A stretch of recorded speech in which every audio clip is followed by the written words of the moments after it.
Hey guys, in this video, I will show you how to delete domains from Shopify. Alright, let's begin. First, open your Shopify dashboard. On the bottom left, click on Settings. From the left-hand menu, select Domains. This will bring you to a page showing all domains connected to your store. You will see both the default Shopify domain and any custom domains you've added. To delete a custom domain, first click on the default Shopify domain, which usually looks like a random string, followed by myshopify.com. On the right-hand side, click Change Domain Type and set the default Shopify domain as the primary domain. Once set, go back to the list of domains and select the custom domain you want to delete.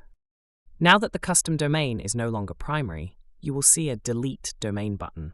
Click it, then confirm by selecting Remove. You should see a message saying the domain was successfully removed. If you have other domains, like a www version of the custom domain, click on it, select Delete Domain, and confirm removal. Now your store will be set to the default Shopify domain with no custom domains attached. So that's basically how you can delete domains from Shopify.